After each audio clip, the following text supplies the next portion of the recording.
Hey everybody, welcome to the Elseworlds Exchange. I am Sal, and I'm joined today. I'm so excited. I'm so overjoyed. I'm joined today by the Bard from Bardic Broadcasts. It's an amazing YouTube channel. If you're not already familiar, you should go check it out. I put it in the doobly-doo below this video. Bard, thank you so much for joining me today. You're very welcome, Sal. Hello, everybody. I'm the Yes. Bard. And today we're going to be analyzing a question that I'm intimately familiar with, but you have very little familiarity with. Although I'd be surprised. I think we'll find you have more to say on this subject than you might have thought. It could be true. Yes. It could be true. I'm not an expert. I'm not an expert that you've wheeled in for specialist knowledge, No. but it might. Parts of the question coincide with what I usually think about and ponder in my daily life. So. Exactly. So the question is, what is a superhero? What makes a superhero? We ask that question more or less every time that we read a comic for us over here at ComicPOP, because more often than not, especially in today's world, the superheroes are, if they're not anti-heroes or, towing the gray line between hero and villain, they're fighting each other. And so as such, you're kind of like, why? Like, what even is a superhero anymore? To answer the question, you've got to cut it back to the basics. Yes. I think you've sort of got to approach it because you can recognize a superhero when you're familiar with the genre. Right. You can recognize one when you see one, but the question is why and how do you quantify what a superhero is? Exactly. Because That's tough because it's not my area, as we've established. yeah, yeah. Well, the other thing is, I think that the term superhero is in and of itself, like, it's kind of simple, but it's also it's very complicated because depending on who's asking the question, it could be the definition could change very dramatically. To a child, a fireman is a superhero because they have all the qualities of like an adult who is for them larger than life, but they also do something that is in essence heroic. But for those of us who like literature, a superhero could be anything, depending on your interpretation. But I think we want to go a little bit more narrow. We want to focus a little more crisply than just saying like, oh, anything can be a superhero. Moving on. Yeah, you require a more specialized answer than that. And I don't think we're going to reach a conclusion, but we're going to discuss probably a few hypotheses. I hope so, yeah. I don't think we're going to have an authoritative output. I'm sure there are a few out there that will say clearly what a superhero is. And, I don't read superhero comics. Yes. I've seen some superhero movies, and I know a bit through osmosis and through talking with friends. Mm-hmm. And back in the day, in the 90s, somewhere 97 or 98, I thought I'm going to get into this superhero business. And I went on the internet and I looked at forums and the like, and I learned very quickly the first and most important thing, I think, when talking about superheroes is how little superpowers matter. So if we start with superpowers. They're an important part of this superhero as a generic icon, as a genre sort of a thing. But when identifying a superhero, superpowers are the least important quality. I think you can't say a superhero has superpowers and leave it at that. You need more. Well, yeah, because you look at any costumed character. People classify Batman as a superhero, yet he has no superpowers. Although it's kind of nebulous in that area because I'd argue that he doesn't sleep, he doesn't go to the bathroom, he has billions of dollars. Like you could say that some of his qualities are enhanced enough to be considered super. But it's interesting you should say. Oh, go ahead. Yeah. No, it's fine. Oh, I was going to say. yeah. I keep coming across this statement people make that Batman doesn't have superpowers. And I have to assume that they just accept that as fact and stop thinking there, because when you approach it from certain angles, I don't know. I think it's pretty clear that he does. It's probably nothing new in the field of thinking about superheroes and talking about superheroes to make an assertion like that. So yeah, I'm probably not breaking new ground to make an assertion that no, but let's do it. I watched. Because, yeah. All right. It's interesting because I think questions of identity have more to do with what a superhero is than powers. And I went to the theater and I saw Batman v Superman, as many did. Ah, yes. And it was clear to me that they'd gotten the dichotomy wrong.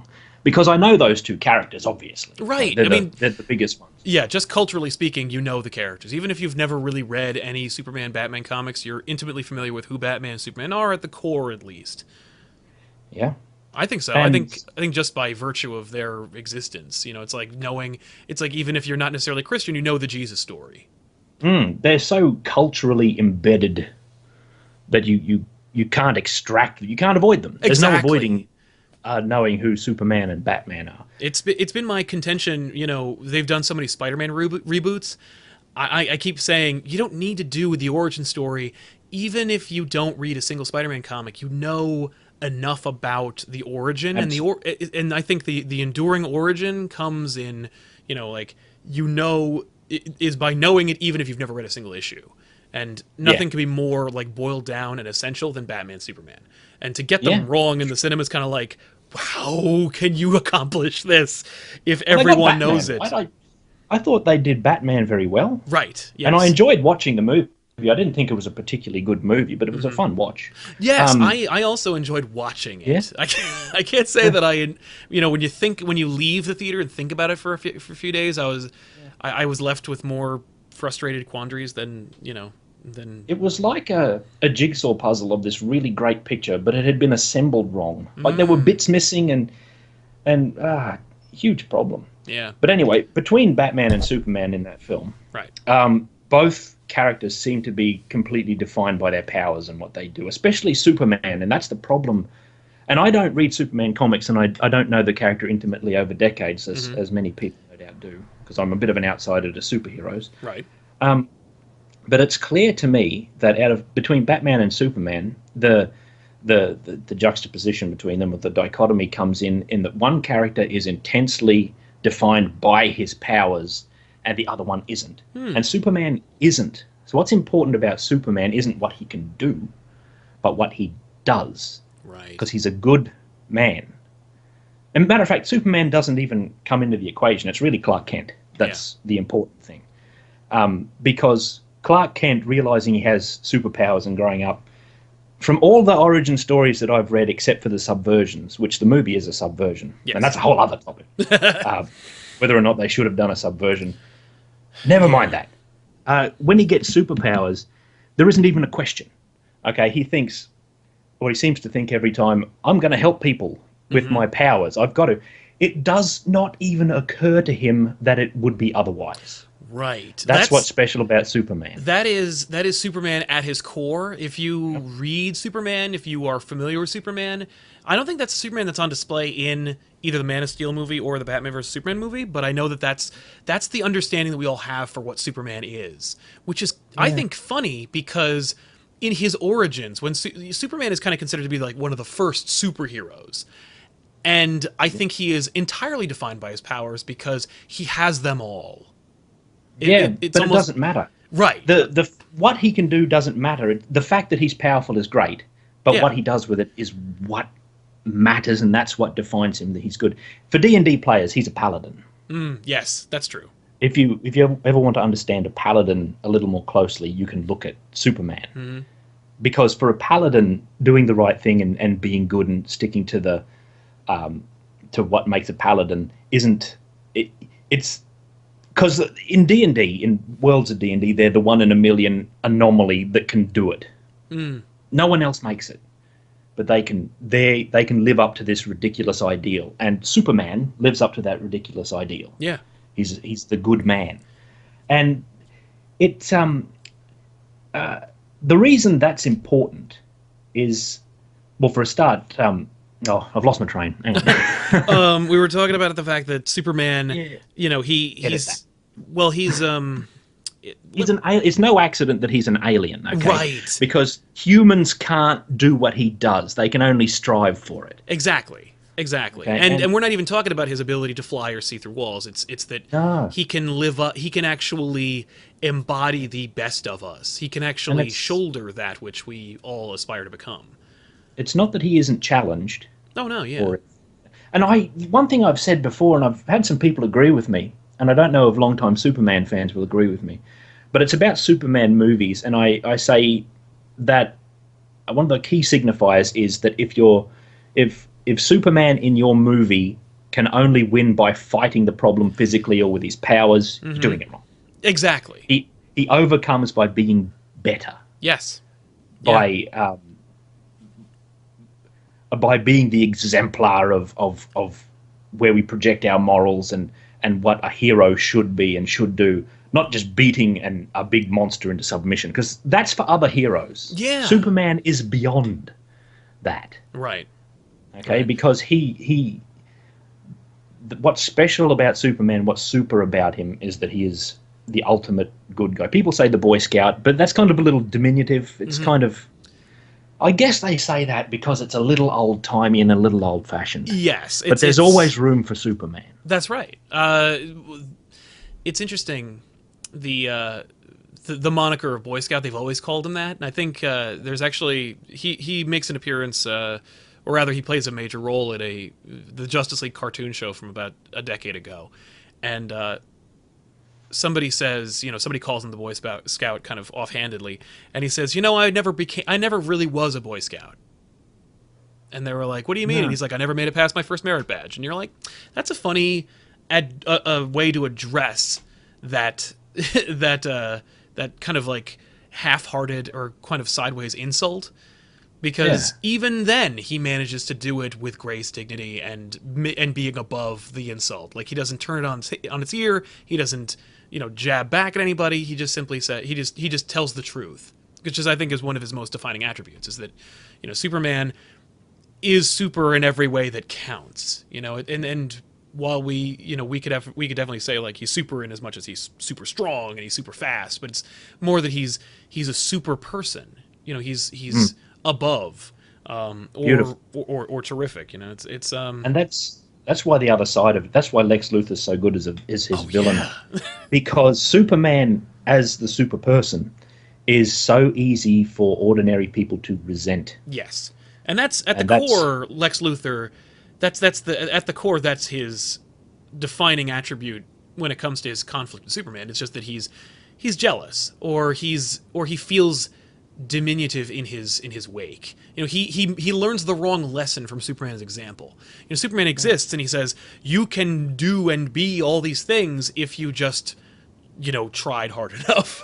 And Lex Luthor is saying, no, what you're saying is that I already know we can never achieve that, and so you're just making fun of us. Does he stand for humanity, Luthor? I think Luthor thinks he does. I think Luthor thinks that he is like the original humanitarian, because and some people have portrayed Lex Luthor as being a xenophobe. He has a fundamental opposition to like a space alien coming to Earth, dressing himself in our colors, wearing our outfits, and sleeping with our women, and and pretending to be That's too simple. Well, Superman, he's an alien physically, but in every other respect, he's a human, an Earthling, an American. He's an immigrant. Like that's, I think that's the way to look at it. Like he is an immigrant. He's not like an alien. Alien implies that he is other than, whereas an immigrant means that he just came here. I don't think immigrant does it justice. I think he is. See, in the vein of powers not mattering. Yeah. What he is, the fact that he came from outside doesn't... See, immigrant doesn't really work because he has no identity that came before. He was, for all intents and purposes, born on Earth. Right. He came with a clean slate. He was raised by the Kents. He's only really known like a Kansas way of life, or rather... He doesn't talk about the old country. No, although I will say, when he hits puberty, he has an interest in his origins. And that's when the Kents present him with his rocket ship, and depending on which origin you follow, he is given like a kind of a reintroduction to his original birth parents in the form of holograms who give him a rich history. And that's why they always... It's interesting, because he is an exemplary representation of everything that humanity can be, but they call him the last son of Krypton. He's inexorably tied to his origins being from another planet and this other culture. Gone. There's no going back. Right, that's true. A culture that's been eliminated, although I'm sure they brought it. But if you go to his Fortress of Solitude, it is filled with nothing but cultural artifacts from a destroyed era, from a planet that doesn't exist. Very interesting. It's where people misinterpret the Superman character, I think. Like, I remember in 97, Tim Burton was making a movie called Superman Lives, and he wanted Nicolas Cage to play Superman. And good choice. Yeah, it was in 97. I think that would have been a good choice because Nicolas Cage was kind of still, he didn't consider himself a parody of acting.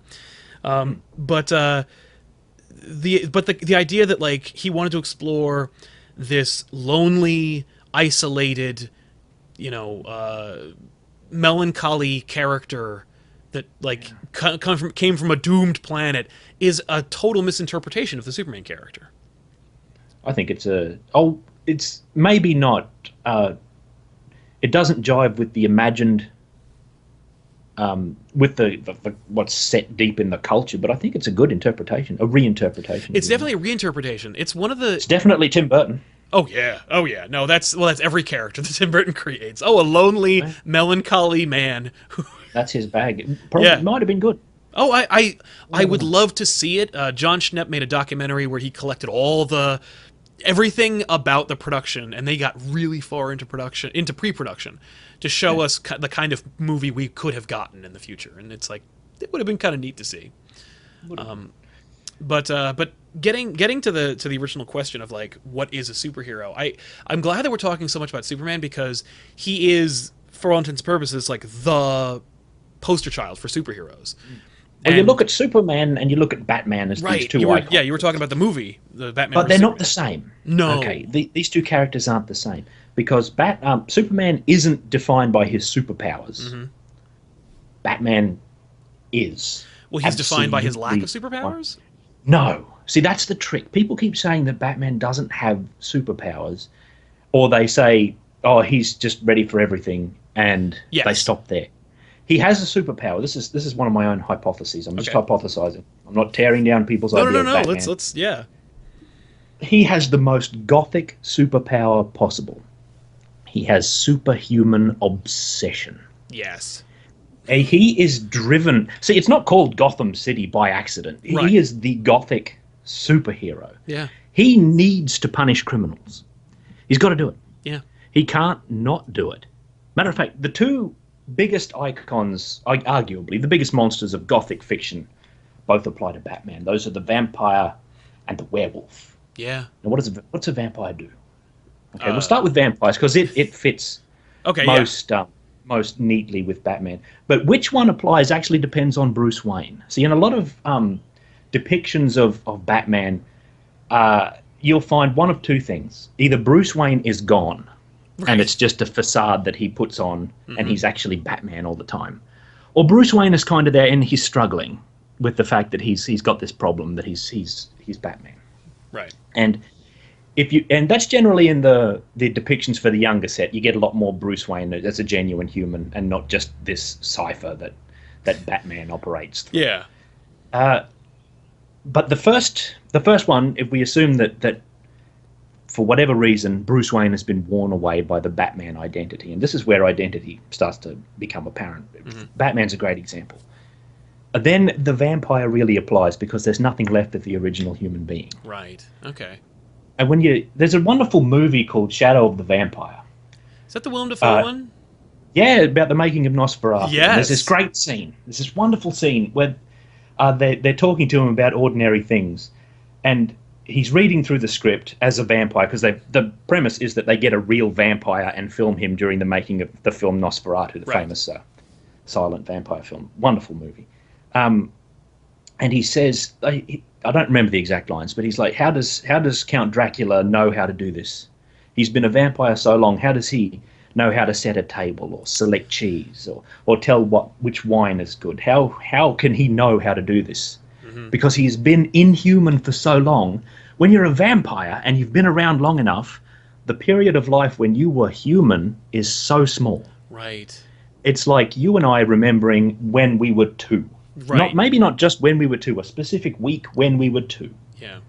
Because the vampire has been a monster for so long, or has been under that curse for so long, and it does depend on the kind of vampire that you're depicting. Yeah. But they've been under that for so long that the human is gone, and they pretend to be human. See, if we look at Dracula, especially the films, my favourite one is Horror of Dracula from Hammer. Hammer Studios. And Count Dracula pretends to be a count. In all versions, he goes to England and he puts on the facade of being a normal person in order to find new hunting grounds, basically, is usually the traditional depiction. And he has to feed on blood. He has to do it. It's like Batman. Right. Batman's got to go out and punish criminals. He has to do it.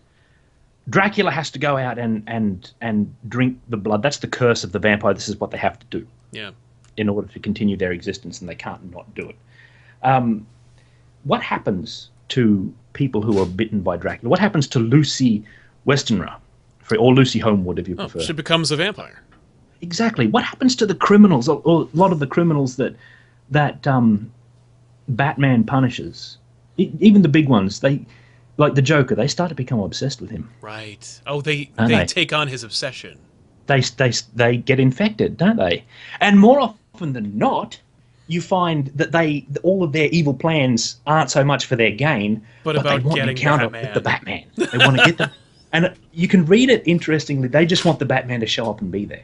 So, because in Horror of Dracula and in many other Dracula films and portrayals, Lucy Westenra, when Dracula is feeding on her over a series of nights, Van Helsing figures out what's going on. And he puts garlic cloves up everywhere, and he puts a silver cross around her neck. Yep. And as soon as they're gone, she tears the cross off, and she gets the maid servant to take all the garlic away. And she opens the balcony doors, and she lies on the bed, and she bares her neck, which has already got bite marks on it. Right. She wants Dracula to come and get her. She might as well be sitting in that bed with a walkie-talkie going on, come on, rack 'em up, rack 'em up, rack 'em up, rack 'em up. She's basically a villain of Batman at that point. Yeah. The Joker wants Batman to come get him. Oh, no one more so than he's the a bride Joker, of but that. yeah, Joker is infected by Batman's obsession. That's Absolutely. that's a great interpretation. I like that. It's there's a current writer for Batman. His name's Tom King, and he's kind of taken over the new Batman title. There's a couple of Batman titles, but this is the main title, adjectiveless Batman, just Batman. And Batman. and he's kind of like reinterpreted the concept of Batman in that he says that Bruce Wayne as a child or as a young boy, like 10, because he loses his parents at 8, let's say 2-3 years later, he decides that he can't bear the grief of his parents' demise, so he decides he wants to kill himself. And he can't bring himself to do it. And so more or less the interpretation is such that Batman is his suicide, is his preferred method of suicide. That he's like, that's quite interesting. He's chosen to kill himself by throwing himself into the night every day. He's chosen valor. Yes. See, he's not called the Dark Knight for nothing either. Oh yeah. No. You can have this entire discussion about how Batman relates to chivalric knights, especially of the Cymric tradition, as in like the Welsh Arthurian tradition, I should say. Right. That'd be great. But just to get... we gotta do that.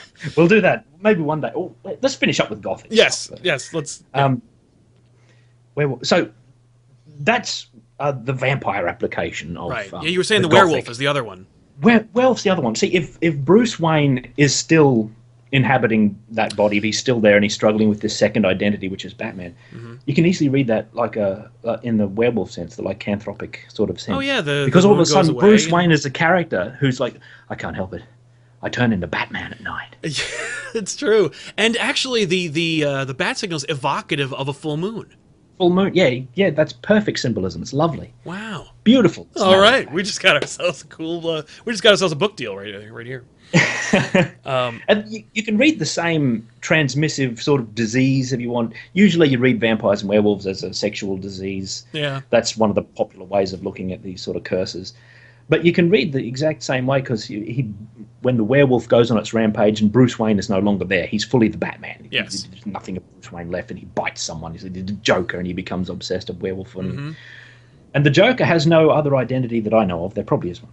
And he's probably... Well, it depends on the media, but for the most part, Joker is and always has been Joker. Comic strike. Well, actually, in Detective Comics issue number 400, Yeah, I mean, for the most part, I'm it's... making fun of. I'm sorry. Yeah. I don't mean to make fun of comic fans. I Oh, read thank you. comics. I just don't read superhero comics. Yes, yes, exactly. 2000 AD is my bag. Yes, we just received a couple of Dredd trades. We got Oh, nice. Yeah, we got a Dredd. It's called Dredd Origins or something like that. And Yeah, very good. And we got the full trade of all the Batman Dredd crossovers. That's great. Does it have the Lobo crossover? I think it does have the Lobo crossover in there as well. Which Lobo's interesting. Actually, just touch on what is a superhero. Yeah. Again. Lobo, you might call him a superhero, whatever. He's a I think he's always been kind of referred to as an anti-hero. Yeah, But even then, like, he's not altruistic in any way. He's not... If he does accomplish any good, it's only incidentally. But he could be an answer to the question, what's your favorite superhero? You say to someone who likes Lobo, they'll say Lobo. And it's a valid answer. But I think he could only fall into it because he's in that context. Like, he lives in a universe of superheroes. Yes. Because, see, I like him because he appeared in Judge Dredd and he was in Bob the Galactic Bum. Yeah. And he's virtually removed from the superhero comic context. Lobo could easily exist outside of a superhero context. And if he was, let's say he was never published by DC, if he was an independent comic character, he would probably only be seen as sort of a weird science fiction hero. And you wouldn't even think of super... Because a lot of heroes in fiction and myth have powers. This is another thing about powers. They have powers, but they're not superheroes. Right. Look at Hercules. Hercules is an example. That was my... I was going to ask, like, do you consider Hercules to be a superhero? Not really. He can be, because I know he exists in both the Marvel and the DC universe. Well, yeah, like, putting aside... I meant, like, the mythic hero Hercules. He's in the roots. He's deep in the roots, but I wouldn't consider him a superhero. He's just a hero. He is the hero. He's the son of Hera.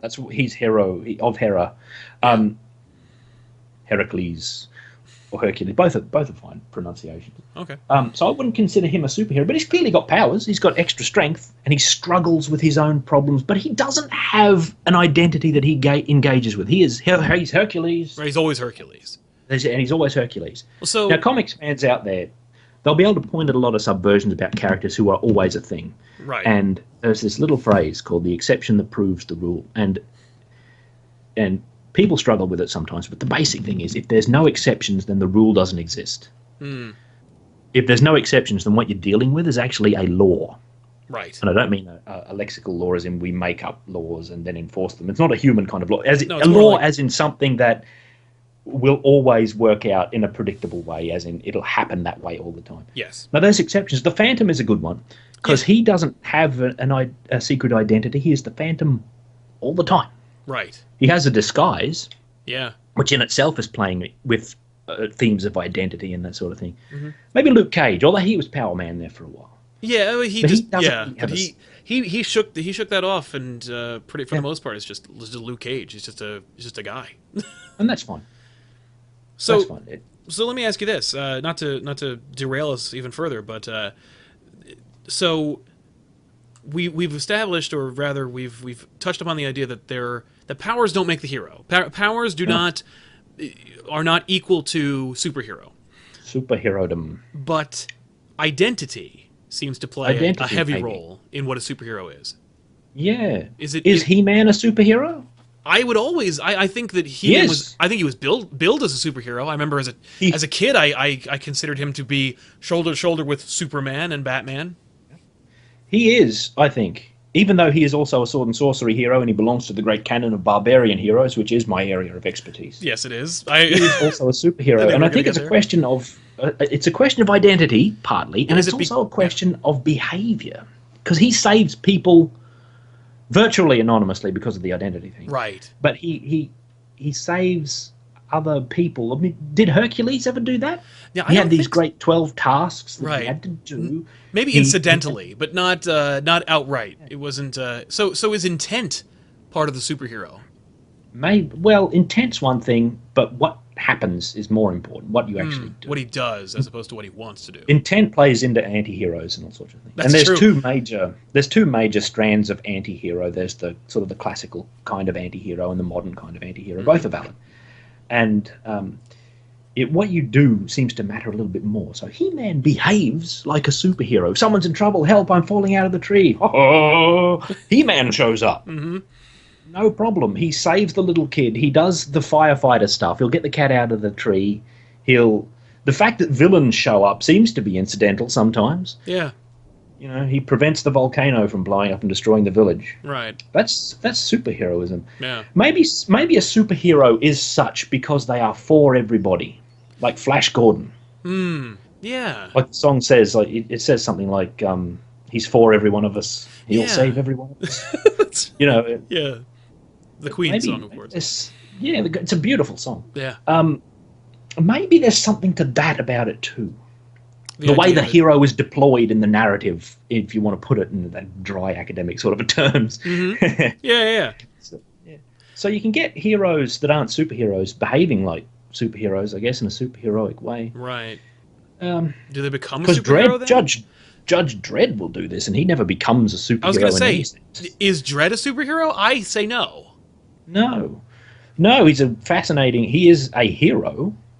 It's arguable. He's kind of an anti-hero, but judges in general are anti-heroes. Dredd pushes all the way into hero territory because he will always do the right thing regardless of... He follows the law all the time, but when it doesn't work, he will generally do the right thing anyway, or he will say that... That sounds pretty superheroic, actually. It is a little Although he doesn't have an identity issue. There is no one but Dredd. Like, that's it. Matter of fact, he does. Really? He does. No, well, not in the sense of a sort of a science fiction, or not a science fiction. Secret identity. In the sense, a secret, not in the sense that he's two people. He is only one person. But the fact that he is the icon of law, faceless, impassive, you know, and this thing I'm talking about where he does the right thing, he doesn't do it that often. It doesn't often come up. Okay. He will enforce unfair laws, but when something's actually unjust, when it's unjust, that's when he gets involved. That's when he'll... Like mutants in Mega City 1, for a long time, the genetic laws, you couldn't have this much genetic variation or you were kicked out into the cursed earth with you. Right. And Dredd said that's not right. Eventually, after decades of being in the comics, he said, right, you know, this law doesn't work. And he campaigned to have it changed. That happens in Origins, I think. Oh, great. Or right after Origins, I don't remember. But he'll do what's just, but he'll enforce still laws that are kind of unfair. Possession of sugar, like you get a few years for that, 6 months to a couple of years. To us, that's weird, but in Mega City 1, sugar is an illegal stimulant. It's like, that's too exciting for mega citizens. They'll go off the rails if they have sugar. They go futsy. They get future shock syndrome. That reminds me a little bit of the world of John Carpenter's Escape From series, where it was like no red meat because it's just bad for you. Yeah, so it's a Escape from New York and the like. Yeah, exactly. Great film. Yeah. Great. I mean, intentionally dry. You know, like there's no respite from whatever's happening, and it's just, you know, they just set the camera down and they're like, here's what's happening. Something just hit me, Sal. Okay, let's hear it. Something just hit me. The identity thing, it's clearly not enough. Otherwise, people would surely herald the Scarlet Pimpernel as the earliest super. I mean, certainly people could say, I mean, you know, that's the thing is because that's a secret identity thing. But he's not for everyone. He doesn't act like a superhero. He goes and rescues French aristocrats from, you know, during the Reign of Terror. Yeah. In the French Revolution. Right. Or like, is Zorro a superhero, you know, because... Well, he's a forerunner from Zorro. Like, Scarlet Pimpernel influenced Zorro definitely, and Batman definitely. I don't know anything about Zorro, so I don't know if he's a superhero. He might be. Yeah, I mean, he champions the downtrodden, and he wears a mask as an identity. He has a... I think that part of the superhero is also you need to have branding. So, I mean, he has that. Yep. Branding, tights, you have to be drawn a certain way. Yeah.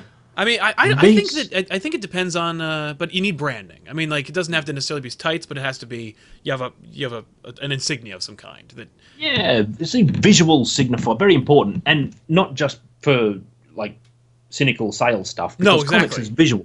Yeah. And you have to be able to tell at a glance what's going on. Precisely. As flash as the art might get, you still have to be able to read it like that, as good art generally in this sort of field can do. Yes. Yeah.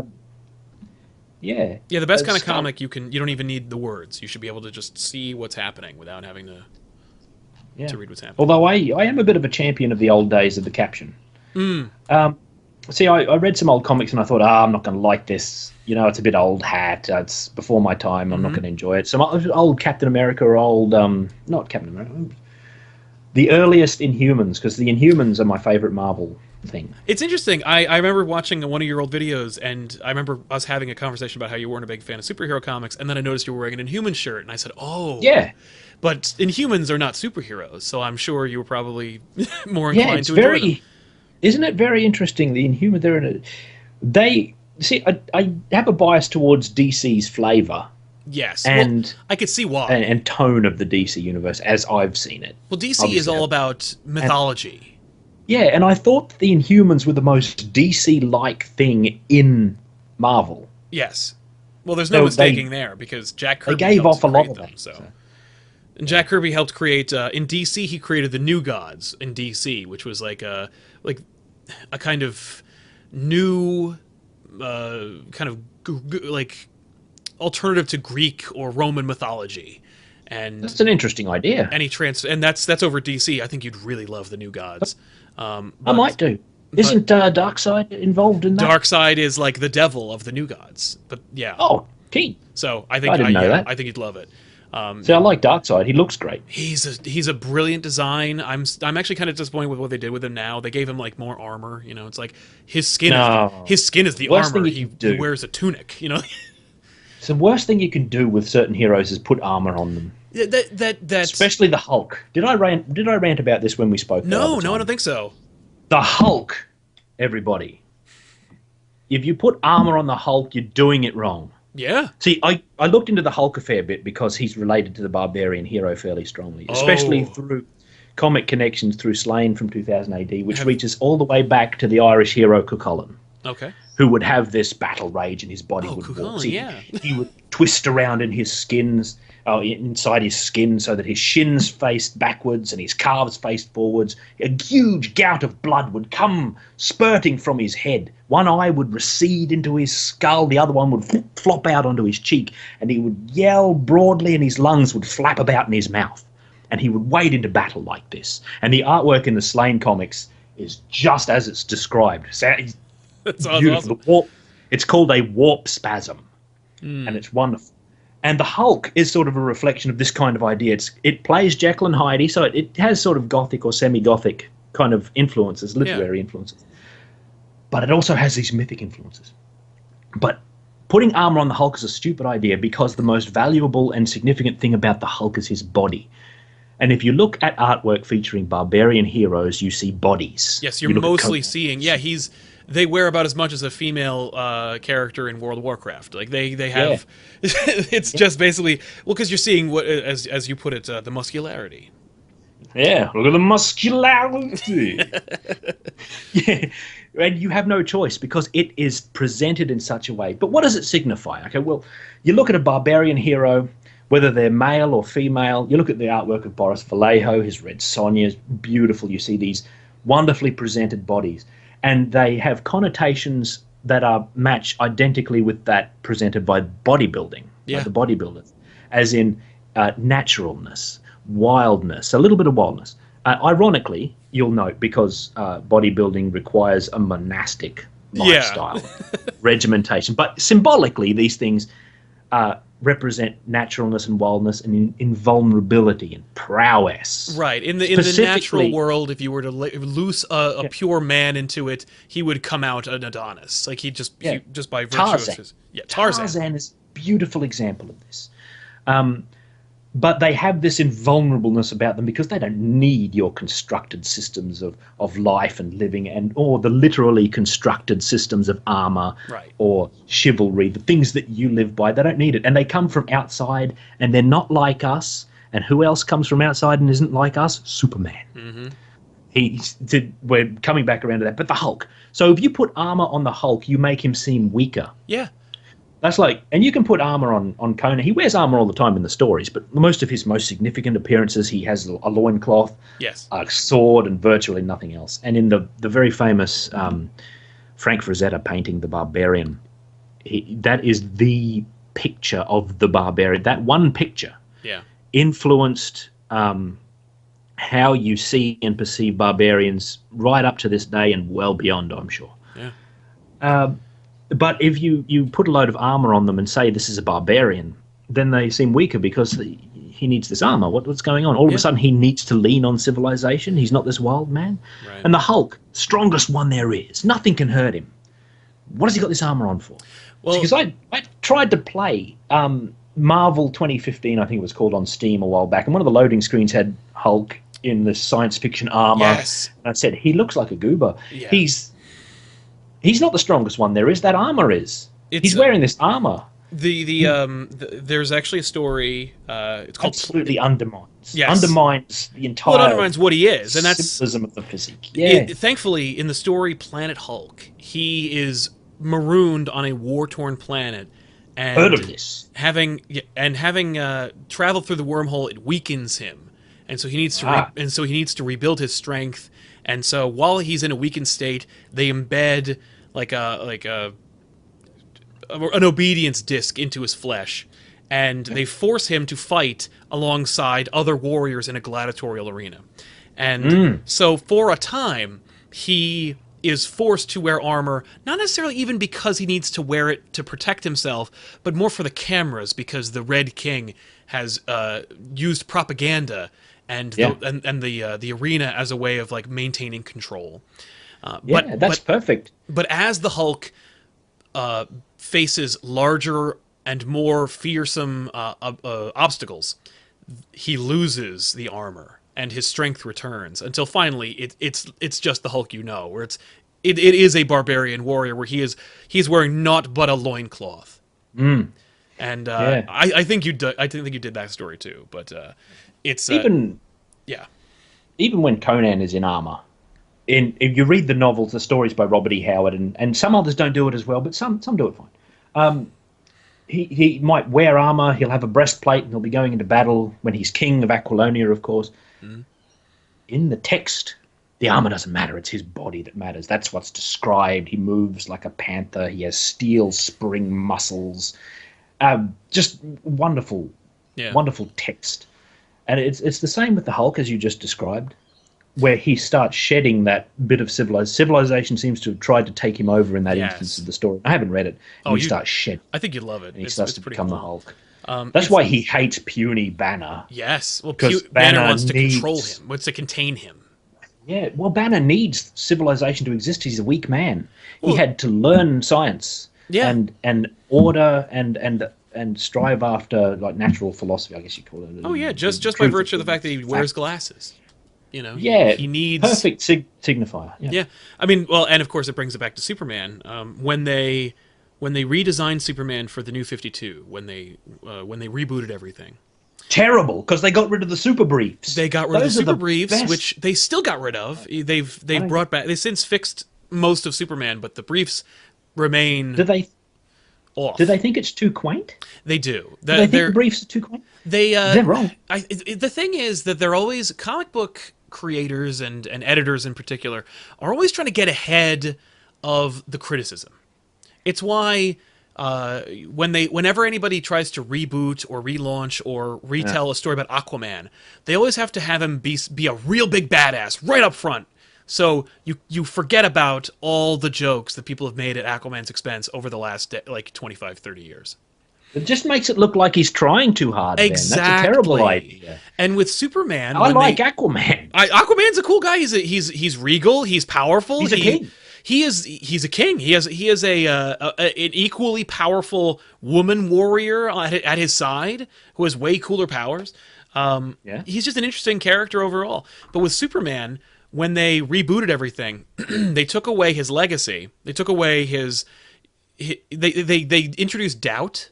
They made him a little younger, but more to the point, they gave him what they called Kryptonian battle armor, which is just his Superman suit, but with like special like intricacies to argue that no, the Superman suit is armor that the Kryptonians wore into battle. Why does he need armor? Need armor. His skin is his armor. Like even Batman shouldn't have an armored. And this pisses me off in every Arkham game because they keep piling armor. Oh, they give him more and more. Like he's basically gonna be wearing a Batmobile in the next one. Like it's just when I tried to play Arkham Origins and no bat briefs, I'm out. Mm-hmm. I didn't. I'm all codpiece or no codpiece, That's right. basically. And it doesn't work visually. No. See, because the body matters in superheroes. They go for a heroic physique. That's why they wear the spandex. That's why they're drawn that way, because you have to see this physique that isn't like yours. It's a little bit uncanny. Maybe not all the way Barbarian Bodybuilder Conan uncanny, but it's just a little bit canny. This person is exceptional. Yes. That's what you have to be able to read. This is an exceptional person. Look what they're doing. They're doing good. Yeah. With these weird powers, maybe. Maybe. Yeah. That's how you tell a superhero. That. It just. I forget what I was on. Oh yeah, we were talking about how I mentioned the Kryptonian battle armor and how Superman's skin is his armor, and and they drop the briefs, and it's Superman has great vulnerabilities. Yes, and Kryptonite's one, and one of them, and the most boring. And he's also vulnerable to magic, which I love. Yes. But are they introducing other vulnerabilities to him, like personal ones? So as I see in the film, Batman v Superman, he has some personal vulnerabilities and doubt, which the core of the character doesn't really have. The character, the Paladin, the Superman, the super they don't person doubt their mission. does the right thing. He runs into difficulties, but he overcomes by being better and not by bashing it. When they rebooted Superman, they made him younger, and they said, okay, well, this is like a newer Superman who's kind of not sure about his way, and he will eventually find the right thing, but he needs to stumble. They got rid of him. Oh, sorry. Oh, I'm sorry. They got rid of him. They killed him. Oh. And what? Yeah, and replaced him with the original Superman. It's a long story, but the point is they brought back the old Superman, and during his absence, he and Lois Lane have a child, and so when they return, Superman is back. He is wearing a suit that is made of cloth, so that when he's like attacked by bullets, the suit will fall away, but he still remains. And his vulnerability is in his fatherhood. It's not necessarily even a vulnerability he considers to be a strength, but the weakness, like the conflict, because the issue is like the invention of kryptonite, the invention of magic, is just how do we now introduce conflict to a character that we've essentially made invincible in every way. He does the right thing, he always knows what's best, and he can jump and he can fly and he's invulnerable and he can see through things and shoot lasers out of his eyes. Like there's nothing that can stop him. But Zatanna could stop him. Oh well, yeah, because of magic. But now, instead of it always having to be like another magic character shows up to fight Superman, now it's his son, like it needs him, or he. I like that.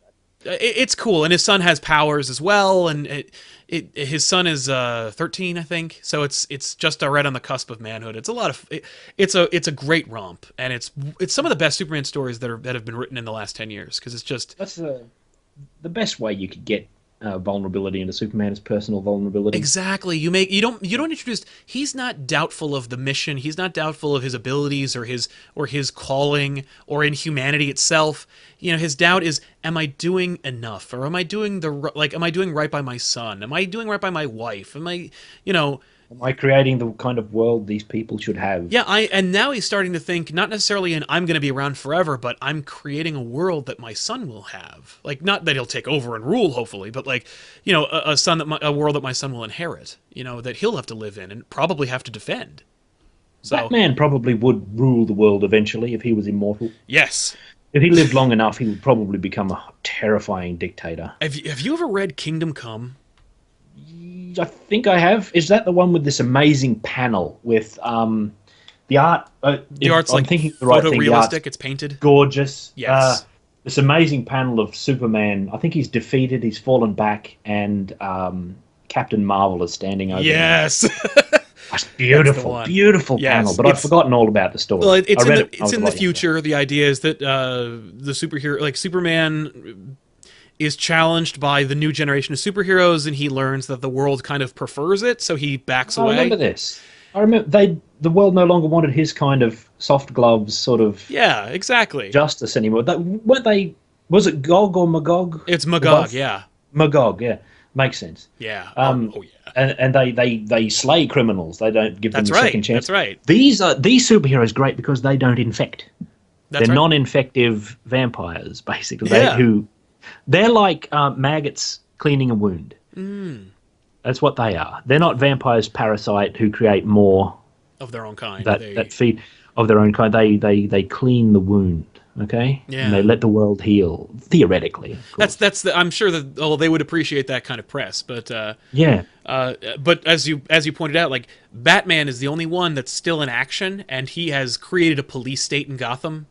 I remember that. And there's that. Does he have robots? He has robots. He has big. He has Batbots, which I think are people in them, but I don't know. It's kind of unclear as to whether he has agents in those suits or if they're just robots. But I think they're robots because I don't think Batman would trust anyone else with the mission. What about the Bat family? His good. Oh, what about them in the context of the vampire? I should say, like the Robins. Are they the brides of Dracula? Are they infected a different way?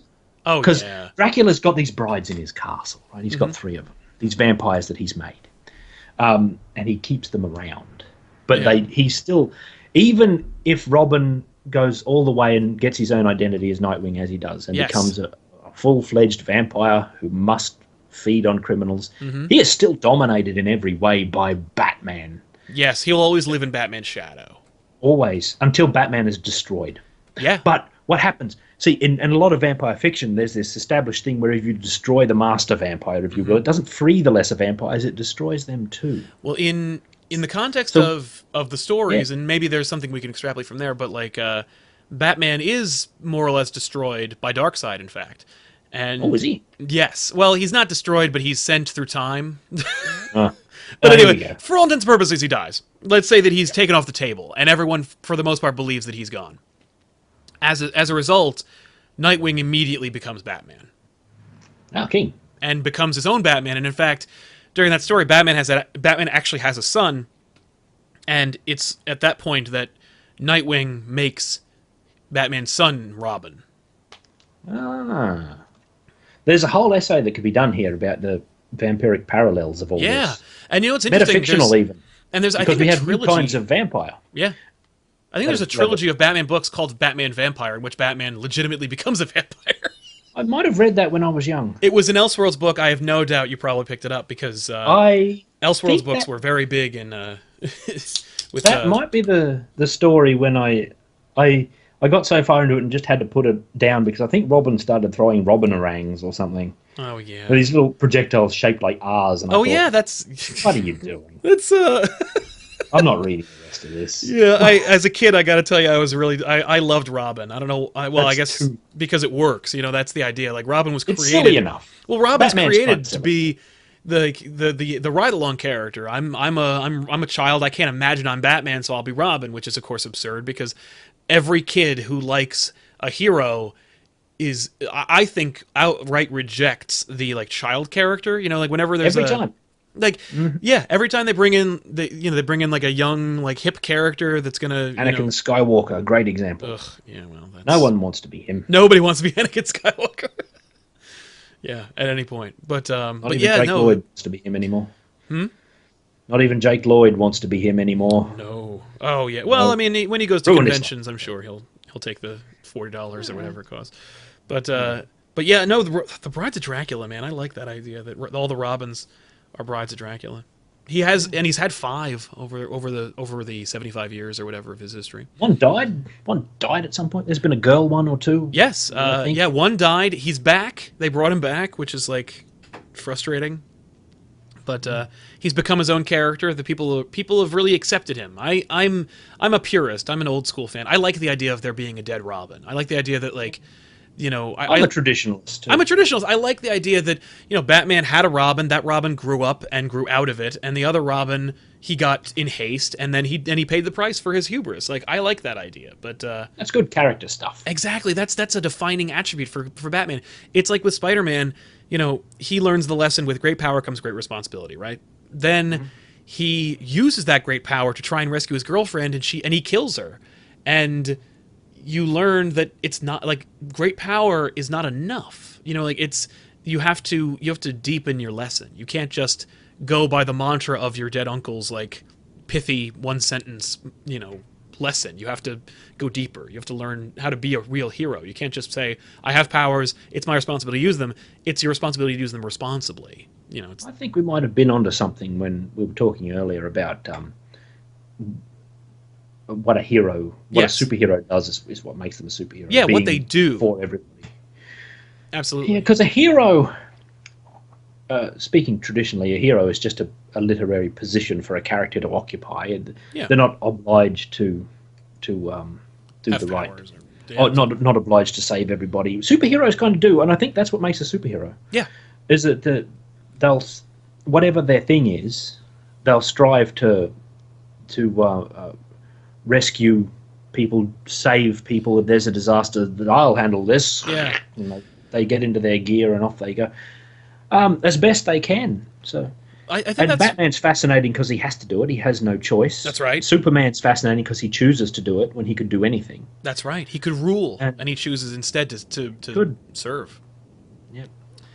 Yeah, that's interesting. That's my issue with the movie Superman's, because he doesn't save. You know, he chooses, or the way about he chooses to save people is. Oh, do I gotta? Yeah, it's reluctant. Okay. It's reluctant, and also instead of. Did you ever see Superman Returns? Yeah, I loved Superman Returns because. Me too. You know, the ground is coming out from underneath Metropolis, and so Superman spends like a good 20 minutes just rescuing everyone he possibly can, in every way he can. I love that scene. There's the opening scene where he, I guess it's near the start. I don't know if it's opening. Oh, where he saves the plane. Perfect. And he gets on the plane and, everybody all right? Be good. Yeah, you know, I hope this hasn't taken you off travel. Yeah, that sort of thing. That's proper Supermaning, as far as I understand it. Traditional, and the reaction is, who is this clown? The people on the plane are like, what? He's nothing like us. No one would act this way. Yeah. He takes no glory in his heroism. Right.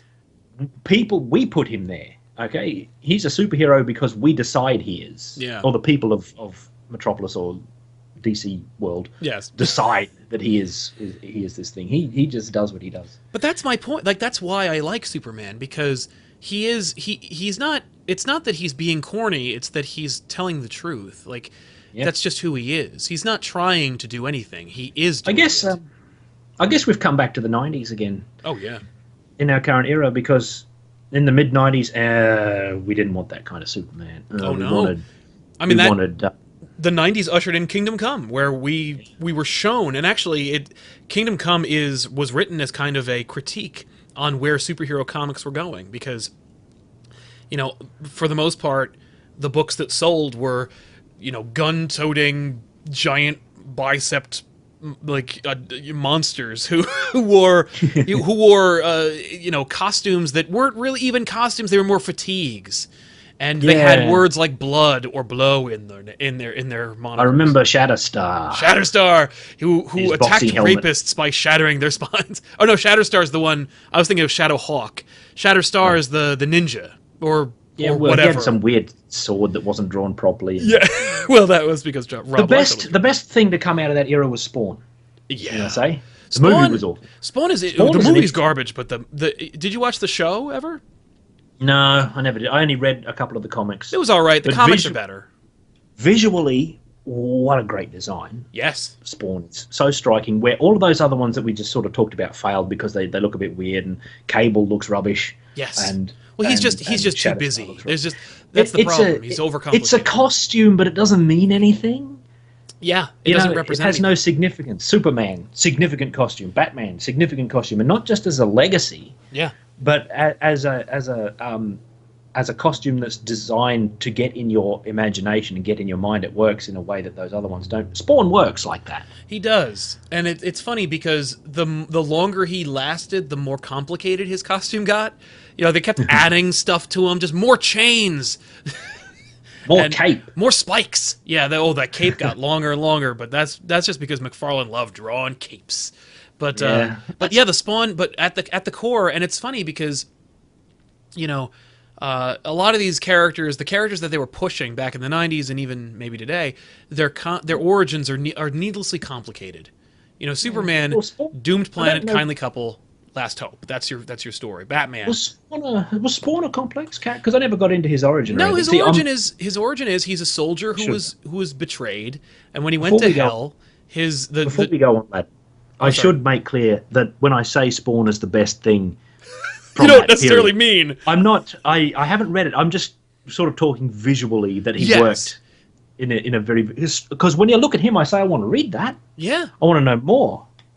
Yeah, and I watched the movie and it was terrible, and I didn't want to know him anymore. No, that's the problem. That movie was a mistake. But the clown was good. At the core, the comic is very interesting because it gives you enough of the origin for you to be hooked and to understand the premise, but it doesn't give you all the information so that you keep coming back. It eventually got away from itself. It was like chasing the dragon, but like with respect to Spawn, it's a soldier who dies. He goes to hell. He meets the devil. The devil says, you want to see your wife again? You work for me.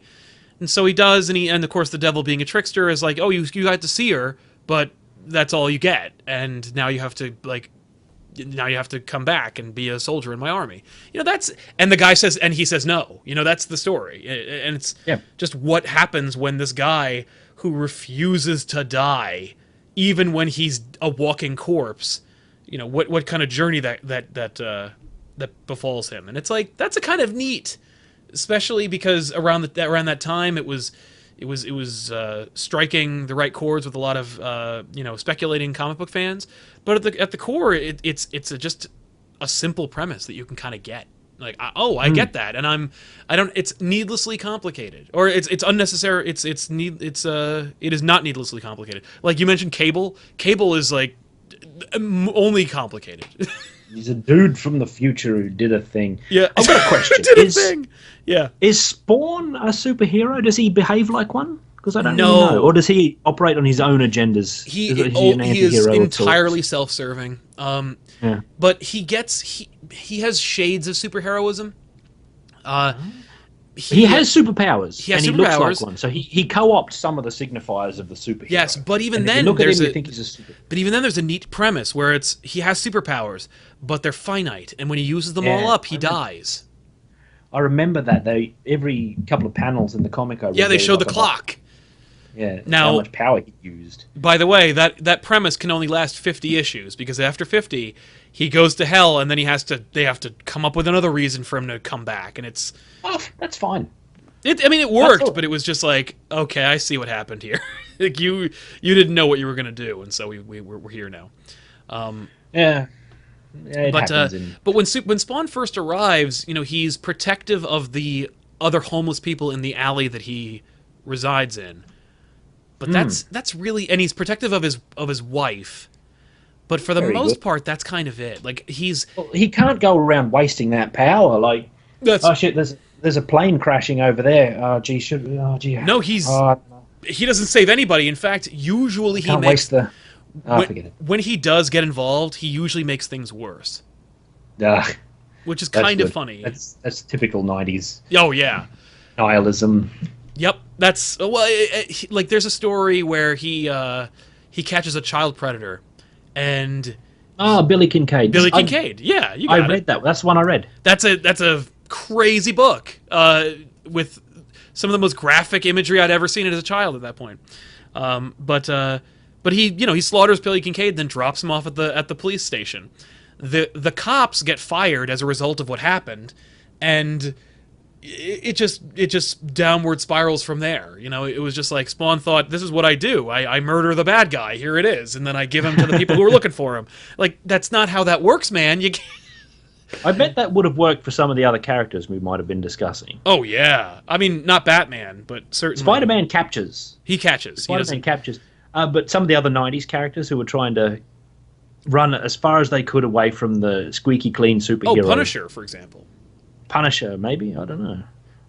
Punisher, I feel like he seems to have been handled with a bit of class. Yes. But maybe the likes of Shatterstar or whoever breaks spines. Oh, that was Shadowhawk, yes. Shadowhawk. Maybe if he did that, it would have been, solve the problem. Exactly. Roll credits. Solve the problem, roll credits, exactly. Yeah. So, well, and it's interesting. Why do you think that one of the defining characteristics of modern superheroes or of classic superheroes is that they don't kill? Well, I know that a lot of them do, but like, or why do they avoid it as much as possible? Because people are uncomfortable with.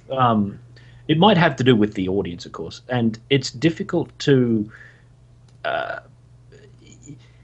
Let me think for a moment. It might not be so easy to come up with a straight answer here. Yeah, because it could be... Because I was going to say people are a bit uncomfortable with extremes of violence. Now, they find it satisfying. Yeah, I mean, look at television.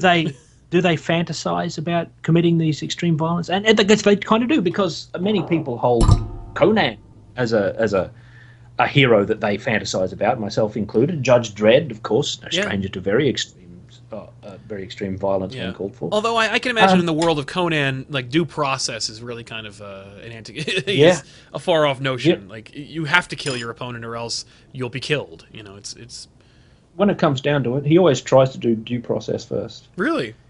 Yeah. Oh yeah. I just assumed that he was just like, nah, just kill the bad guy. Oh, my friend.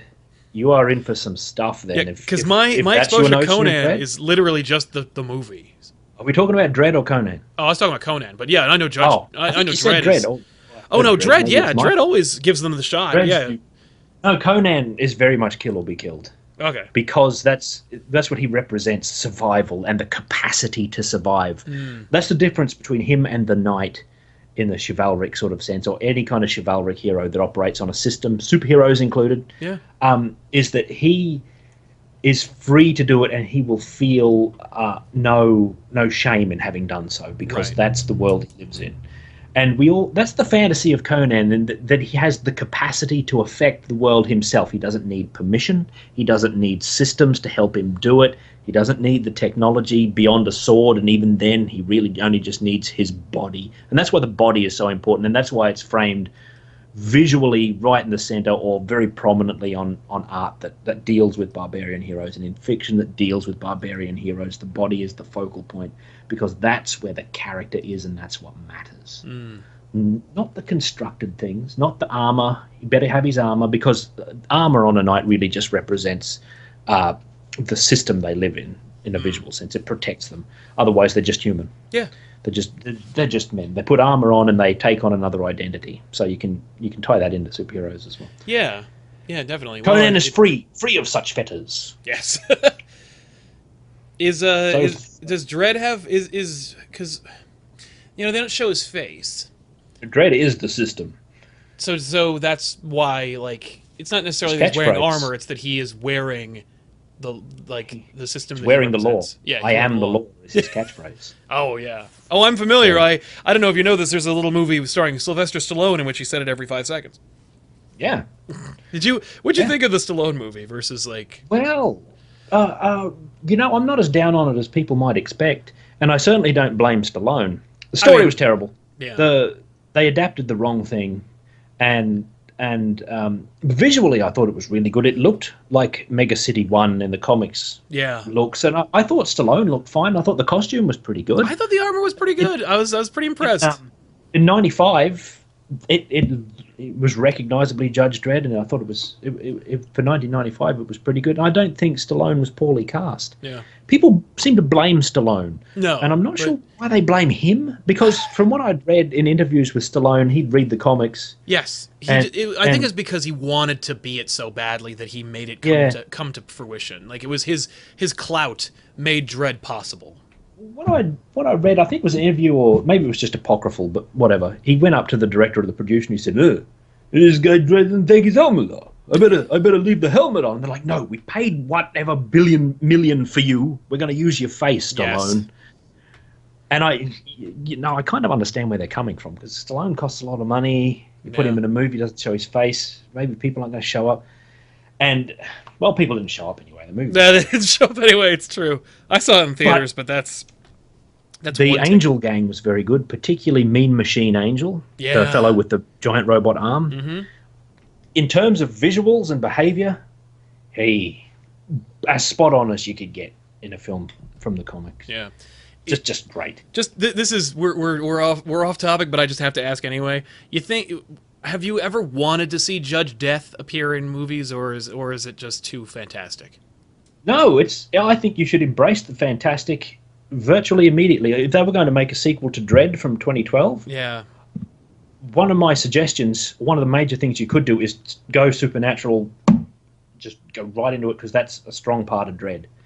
Is the supernatural. And people are surprised that that there's a supernatural aspect to Dredd, but it's true. Like, Dredd has two great arch enemies, all right? That as far as I see it, his two biggest ones, as far as I see it, are PJ Maybe, who is a notorious serial killer, and Judge Death, and he's a ghost. Right. So, with such a major villain, you can't just throw him in there, or you could just throw him in there, but you can't just throw him in there and not highlight the weird supernatural stuff about him. Yeah, he's dead. He's a ghost, for God's sake. You know. Well, and I think the 2012 Dredd movie was trying to go for a like gritty, real interpretation. Yeah, so I think that'd be great. It'd be a great left field. Holy shit! There's a ghost in this movie kind of moment. It was a really, really good film. Yeah. Really good, and because it matched the tone of many Dredd stories just perfectly. It was well made, well acted, didn't overreach, didn't try to be Hollywood, and people call it a Hollywood Dredd movie, and it was really because it's a UK film. It was shot in South Africa. Yeah, it feels it's evocative for cinephiles like me. It's evocative of like old 70s exploitation flicks. Like it's we have about 600 squibs and we're going to use them. You know, that kind of thing. Like, it's got this one location, we can make like 3 sets. Exactly. They built like one hallway and then just used it 12 times. It's great. It's tight. It's good. Yeah. The characterization is great. It establishes supernatural stuff. I know. Psychic powers. Yeah, that's even well embedded in science fiction, but the psychic powers are what they use to combat Judge Death. Oh, that's cool. See, because when you destroy his body, he comes out as a spirit and zogs off. Well, not to give too many spoilers here. No, sure. I mean, Judge Dredd story. It's been a while, I think. Judge Dredd's been around for a bit. Side Judge Anderson traps Judge Death in her mind. And then they seal her up in this gel substance called Boing. And they put her on display in the museum at the Hall of Justice. And that's where she stays for a long while, until the sequel. Oh, wow. Yeah, in the comics, until the next Judge Death story. That's awesome. And she arguably more than Dredd himself is Judge Death's arch nemesis. Maybe because normally with the Dark Judges, you destroy the body somehow, whatever way, force them to come out, and then you catch them. They started using suction traps, because apparently ghosts are vulnerable to that. They exist as kind of a vapor, the Dark Judges. And you can catch them in there, and then you put them in a bottle or something that they can't get out of. And then put them on display. And put them on display. That's they keep doing it. Someone's going to knock that bottle over. What are you doing? They put them in a prison somewhere. Gotcha. The four Dark Judges. Well, there were 5 at one point, and that ties back into DC Comics because they had Judge Joker there for a while. Really? When the Joker got loose in Mega City 1, and the Dark Judges took a liking. They liked the cut of his jib. Right, makes sense. See, well, you're going to read it, and I don't want to spoil it for you. Right. Well, I'm looking forward to reading it. It's because I've only read a couple. I read the ventriloquist one. I read the Riddler one. Yeah, I read a couple. Yeah. There are like 4 of them. Every time I think I've read them all, there turns out there was another one. They're not bad. Really? The art's fantastic. The art's phenomenal, though, for all of them. Oh yeah. But anyway, we could do a whole Judge Dredd episode one of these days. But at the end of the day, because we're winding down to the time usually when the show wraps up. Although I'm sure our audience would not care. Like I'm sure they'd love to hear another another hour of this. But we'll see. I don't know. I don't think we've engaged the topic well enough, Sal. I don't know. I feel like it's. I think that's the nature of the show is that we go down those alleys and we see what's inside. I've been encouraging it because it's just been fascinating. We've skirted around the topic a little bit and talked about heroes. Yeah, well, that we know because we know we're not going to answer that question. We can explore other places and we find meaning in other topics. We didn't mention Mandrake the Magician, Sal. Oh no. See, when I was No, this is it'll be brief because it's inclusive. This is something to put out to the listeners, see what they think. Right, when I was researching for my video about Zatanna, researching it like 5 minutes of Google, I came across an assertion. It might have been on Wikipedia, but I think I followed it up somewhere. And there's a school of thought that thinks Mandrake might be the earliest superhero. Now, it's generally accepted that the Phantom is the earliest costumed superhero in the sense of the tights and that's the earliest example of that. But the earliest superhero might be Mandrake the Magician. And I wonder if that's true, because I don't know. Yeah, I don't know. I've only heard of him in passing, like as when I used to do my research as a young lad myself, wanting to know everything about my obsessions, like Batman. I only know that he was a magician. Like he wore a traditional magician's garb, which has that's got its own identity, sort of things attached. The stage magician? Persona, if you will. Yeah. Oh yeah. So it fits there. And that he was invented like a few years before Superman, like 1934. Well, he would solve crimes. He's a King Features. He exists in the Phantom universe, basically. Oh, really? Oh, is he like? Did they? He was on Defenders of the Earth. Did they do a thing? Was there ever like a Phantom cartoon where they put him in there? It was called Defenders of the Earth. Okay, there you go. That's exactly what I'm thinking of. I'm like, why do I remember the magician? Has the best part of like the intro is his thing. It's in my video about the Zatanna figure that I got. The best part of the theme song, and it's a good theme song, is Mandrake the Magician, because the tone changes completely. Splice it in, if you like. Okay. Yeah, here we go.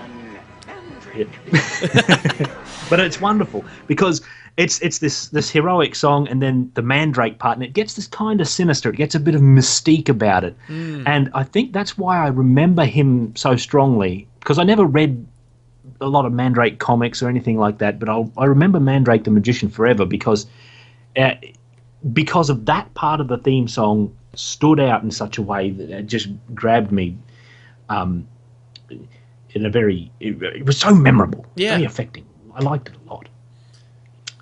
So maybe he might have a claim on first superhero. If the Scarlet Pimpernel isn't... Right. And you could probably make a case that he is. Like, I don't know if... I don't know if Baroness Orcsey gets a lot of play in superhero discussions. I mean, like, I think that's a relevant point because while I mean, like, as a troll, my response of being like Superman's the first superhero is like saying, you know, the Corvette is the coolest car. You know, like it's just a matter of opinion. But Superman for me represents like the birth of the identifiable, like, you know, like unquestionable superhero. He's the coming together of all of the most significant elements of a single body. Because the Scarlet Pimpernel could easily be considered a superhero, just as one could posit that Hercules might be considered a superhero, although he doesn't embody all the qualities that I think we've run down. That I don't think I agree with Hercules, but you could make a case for it. That's all I'm saying. I'm not saying that we proved inexorably that he is. I'm just saying, like, one could argue. I don't think we proved a damn thing. Oh no. Well, no. What we did was we took a couple of the criteria. Right, we're like, okay, what makes a superhero? Yeah. We know that powers do not make a superhero. We know that a superhero must in some way have a brand identity. We know that the superhero has a huge amount of identity plays a huge role, a crucial role. Oh yeah, in what a superhero strongly is. Ties into the brand thing. Exactly. Yeah, identity. There is no superhero bigger on the brand than Batman. Mm-hmm. Everything's Bat this, Bat that. Oh yeah. Oh no. Yeah. The Batmobile, Bat Cave, Batarangs. Yeah. Bat Signal. Yep. So branding and identity, powers do not necessarily matter. The physique, I think, is something that we touched upon but never actually so overtly said, which is, I think physique plays a role. Yeah, it has to set you apart from normal people. Part of that's branding, part of it's costume, but physique matters. Physique, exactly. That's why, even though they're getting away from it in the modern era and have been doing so for a long time, female superheroes were always very sexy. Mm-hmm. You know, because that's a feminine kind of power in it's sort of a traditional sense. That's part of why you Red Sonjas and the like are scantily clad, not just because of the body. It ties into I don't want to get into a whole thing, so I'll just say briefly Okay. that part of the barbarian's physical currency is his prowess, not just his physical prowess, but his capacity to procreate. As in, he is attractive, and he can. His genetics are really good, and he can enforce his claim, basically. Yes, I see. On his sexuality. He controls his sexuality. And that goes for the women in the barbarian paradigm as well, of which Red Sonja is not one. That's a whole other thing. Red Really? Sonja isn't a barbarian character. No! She's a chivalric hero if she's anything, despite the way she looks. Huh. Because Matter I've of always fact, female associated her as barbarian being one. heroes are- well, visually, it's easy to make that association because she exists in the same world and she looks like one. Yeah. But her lore, if you want to put it one way, the most traditional tellings of the tale, Right. she has no sexual agency at all. Red Sonja. She is as repressed as a chivalric knight as Lancelot. That's interesting Okay. because renowned feminist author Gail Simone took over Red Sonja not too long ago, a few years ago, and she inverted the character, made her much more sexually aggressive. Oh, that's fine. Probably made her a barbarian hero. I heroine. think that's exactly what they did. Hero's better. Hero's a better word than heroine. Yeah, I like the idea. Yeah, hero is all encompassing. It doesn't. It's like everyone's an actor. There's no actresses, just actor. Like, it's a Well, I word like that- actress because as a fan of the English language, I kind of don't like it when my language starts losing words. Yeah, you don't like But, to remove words. Yeah. In terms of hero, if you're going to have a female hero in a barbarian sense, you can't really call a heroine because the word heroine, we drop that one in context like this because it has a specific meaning. And it ties into the Gothic. Heroine is a strongly Gothic word that represents vulnerability and the need of the hero. So the heroine is the counterpart to the hero in Gothic literature. Okay. They serve a different function than the hero. You can't just, this woman is a hero, well, we'll call her a heroine. Because the Right. word itself doesn't fit. It has a different meaning altogether. It's not interchangeable. It's not interchangeable. It's like people get confused when you use the word horror and terror. Like Yeah. people use those interchangeably. And then without realizing that those words are actually the opposite of each other. Horror and terror are opposites. And it's because colloquially we just use them interchangeably. Yeah. But horror is a negative emotion and terror is a positive emotion. I know that's a little hard to grasp in the modern era when terror is framed as a bad thing and has been for decades. But in terms of literary meaning, terror is a positive emotion because when you go and see a horror movie, for example, if you enjoy horror movies, you go and see a horror movie, you're not going there to experience horror because horror is a negative emotion. It chills you, it hurts you. Horror will hurt you. Right. If you were to find a dead body in real life, it'd take a long time to That get would be over. horror. What, Yeah. what you experienced was horror. Terror is a positive emotion because its primary ingredient is the sublime. Now, it makes you feel small sometimes, and it gives you a sense of wonder at the world around you. And when it's terror, it's usually a sense of wonder at some terrible thing. Lovecraft was a master at this. Yes. He would give you a great sense of terror by giving you a glimpse at something that was beyond your understanding. Right. All right? He'd give you this little glimpse of something that if you knew even half of it, you would go insane, as many of his characters did. That's terror because you start to imagine, oh my God, what could this possibly be? And all of a sudden, the world is opened up to all these possibilities. Yeah. The great thing about fantasy and horror, but mainly fantasy, is its main function is to remystify the world we live in, to give the mystique back that it's lost since the Age of Enlightenment and onward, you know. Okay. And that's why we go to a horror movie looking for a bit of terror, because we're looking for that positive emotion that makes the world a little brighter. When we watch a horror film, you go to Friday the 13th. If you find that sort of thing, it's your bag. I'm a fan of such films. Yes. If they're a little scary, that little bit of tension, that terror, like Jason Voorhees, terrifying figure. Yeah. All right, because you later on you'll think about him and think, what kind of circumstances could create this man? What, and he becomes terrifying, and you get a great deal of entertainment out of it for a start, but you also get a lot of self-actualization out of it, and that's why terror is a positive emotion, and that's why you should never be afraid of the word terror. Right. And yeah, it's wonderful. The entire Gothic genre is built on terror. In fact, the word terrorist, in its earliest form, was simply meant someone who writes Gothic literature. The terrorists. Because they inspire. Yeah, well, very much so. But they used the techniques of terror to write Gothic stories. Yeah. And back then they weren't really called horror stories. They might have been called horror stories back then. I'd have to look into it again. I haven't done so for a while, to my great shame. But Red Sonja is not a barbaric hero, is what we're... Oh, yeah. Red Sonja. No, see, the original stories have it that her family was murdered by marauders in Hyrcania, and she was spared by a goddess called... Oh, what was her name? She's a goddess of vengeance, I think. I don't know.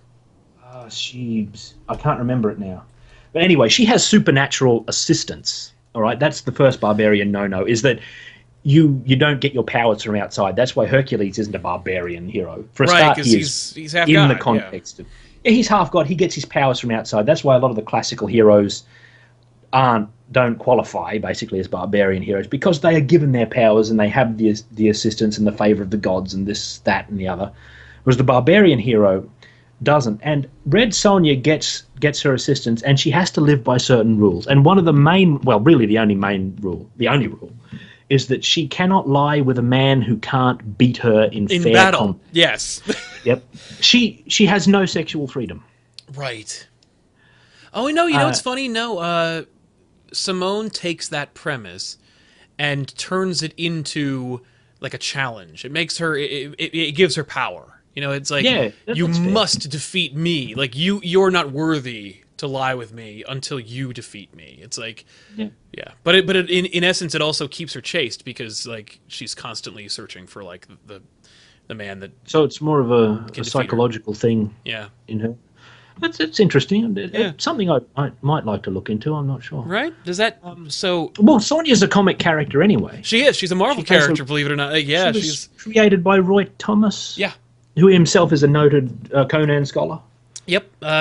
She is, for me, like, tied with Conan because Marvel used to publish Conan books, and they used to put those two together all the time. It's actually funny, Conan's mythology has permeated the comic books such to the point where Set invaded the Marvel universe. Cool! At one point, which is and tried to form the Brides of Set and took over 7 key female superheroes and made them into his mindless brides. I read an issue where Wolverine goes to the Hyborian Age and battles Conan. That was a good one. That's cool. With all of his extra powers and everything, he could not overcome the Barbarian. That's awesome. I like that. Yeah. He's fully matched. They were well matched. Yeah. I'm trying to think of the... Anyway, the point is that Conan has his sexual freedom and his power to enforce his virility. His virility. Yeah, that's a perfect word. It signifies that he has this, and that makes him desirable. And so we're a female barbarian, say an Amazon, if you want to... It's a little complex whether a female barbarian hero is an Amazon or not. That's a whole other discussion. Yeah. And very much what Gail Simone sounds like she's done is models that she has this sexual agency and a desirability too, right? Yeah. Even though that still kind of positions her as something that you conquer, because men see her as men are always like, oh well, I'm up to the challenge. Like they're constantly, seeking to battle her so they can, The difference is, I guess, it's her mandate rather than a mandate of God. Conan's relation with his god Crom is very interesting because he doesn't get his power from Crom, not in the sense that we mean in Sonja. He gets it from steel. He gets it from steel. He gets it from his body. Crom doesn't care. Right. That's always the impression that I got, was that Crom is an indifferent god, almost like not even really concerned with worship. Yep. He gives... Crom is the perfect barbarian god because when Conan speaks of him, he says Crom gives you the capacity to do well in your life. He gives you all your might, all your strength, and he just trusts that you'll do it. And he pays no heed to you after. He gives you the tools and then he sends you on your way. So Conan's god is a god of rejection and negligence. Yeah, that's true. Breathes life into you and then wants nothing sends you on to your do way, with it. exactly, and then walks off. Yeah, it mirrors the parenting style of a lot of wild creatures. they'll give birth and then you're on your own. Yeah, yeah. I've gave you life. What more do you want? Right? You got a fighting chance like everybody else. And that brings Conan even closer to the wild, because such creatures can do that, as evidenced by the fact that they exist. Right. And Conan can do that, right? He is such a being that he can exist in a place where men such as I, who have been softened by civilization, you too, Sal. Yes, I especially. Would perish. We would perish. Oh, no question. I've camped before, and it is nightmarish. No. Ah, yes. No, I like it actually, but The camp. the civilized island. Yeah, but my camping is not the same thing as living in the wilderness and actually trying to survive. We didn't go into supervillains, really. No, and that's a whole topic. It is. Supervillains is a whole other thing. Yeah. Like, are they simply super villains by association? If there's a superhero present, do you become a super? Well, you don't really. No. But you become a villain by being a special kind of evildoer or a bad person. Yeah, I mean, well, what's the difference between like a super villain and like what a modern terrorist is, or or a serial killer? Identity problem. I think the same things will apply. Identity, branding, your branding, something to set you apart from normal. Like your Bat villains are a great example. The Joker looks weird. Two-Face looks weird. Penguin, uncanny-looking guy. Even though he's just a guy, he's a criminal genius of some sort. Yeah, he's but he looks a little weird. He looks a little weird. So that's it. That's your qualifier. Sets him apart. Yep. It's interesting. You know what we didn't talk about? The other qualifier for superheroism is intent. They didn't we talk about that? Well, we did, but I'm just saying, like, I was making our list, and I was like, the intent of the hero, but also the intent of the villain. The intent of the villain must be, I think I might be onto something with heroism being kind of virulent and spreading obsession, because it seems to me that the villains just become obsessed with the hero. The hero. Yeah. You know what villain I really liked after my friend explained him to me? He's the stupidest looking villain. Mm-hmm. I look at him and I think there's no way you could take this Joker seriously. And it's Black Manta. Oh, Black Manta! What a great villain! He's a great villain, and he looks. And he's got everything going for him. Ocean. Yeah, I love that about it. My friend explained. I said this stupid looking villain Black Manta. He's not going to be in any movie. Oh, yes, he is. and my friend said, no, listen, he's great. He laid it out to me, and I said, and by the end of it, I was like, oh God, I hope they bung him in the movie. Yeah, and I hope they don't remove that giant helmet he wears. Me too. All of a sudden, he started looking cool. I thought he looked stupid, and then as I grew to like him, it became better. Started looking cool. Exactly. Yeah, Sometimes the look makes you want to know more. Sometimes knowing more will make him look a little better. Like it's. Yeah. I've made terrible assumptions about Black Manta, and I can confess that. Mm-hmm. I was prejudiced and I was wrong. Listen, like that is the mark of a fledgling Aquaman fan. Everybody always underestimates the Aquaman stuff until you get exposed to it, and then you're like, oh, it turns out this is actually kind of cool. I think Aquaman is a very, I misjudged Aquaman because, like everybody else, what's his power? He talks to fish. Yeah. I'm more interested in how he comports himself as a king. And reading him against Namor is very interesting, I've found. That's well-trod territory, I'm sure. I love Namor as a character. He's, I like him. I like reading about him more than I like reading about Aquaman. Aquaman's a hero, whereas Namor is, like, not. He's it's very interesting. Entirely self-serving and arrogant and just a fascinating guy. I like that character a lot. I just think he's fun because he's just such a jackass.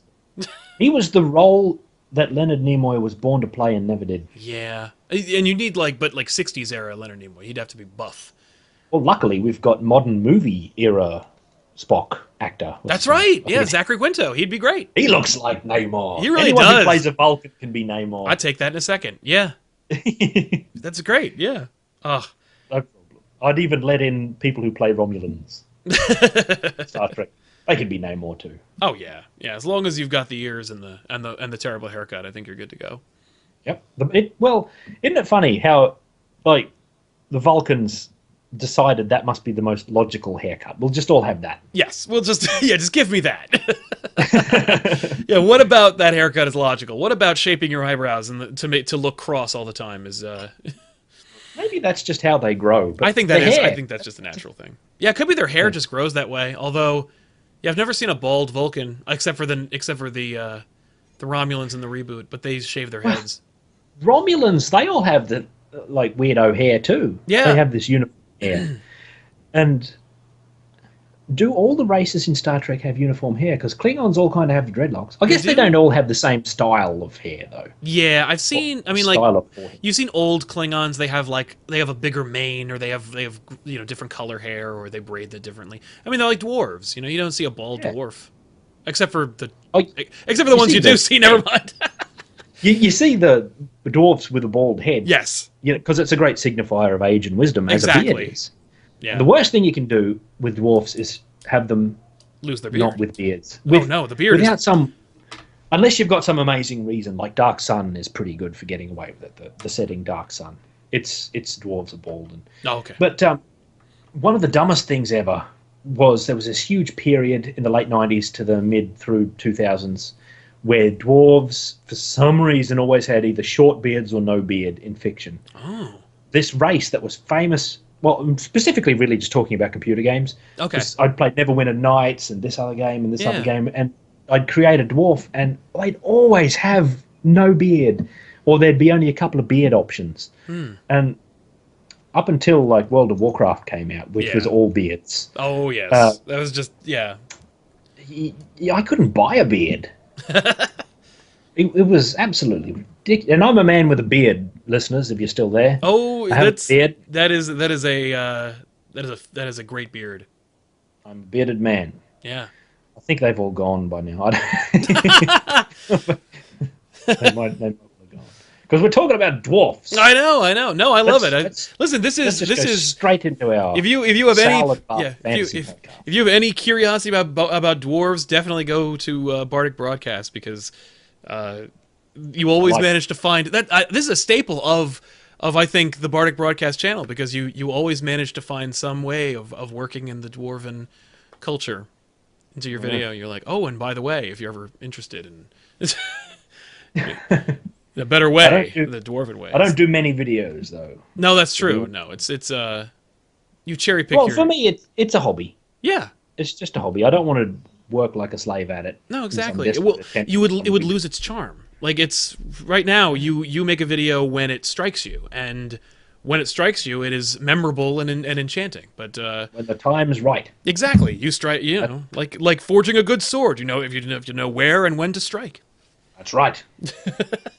The elves know nothing of this. No, they just make pretty weapons that never. They toil away on YouTube, making videos about things they're not really passionate about. That's it. Yeah, like makeup tutorials or.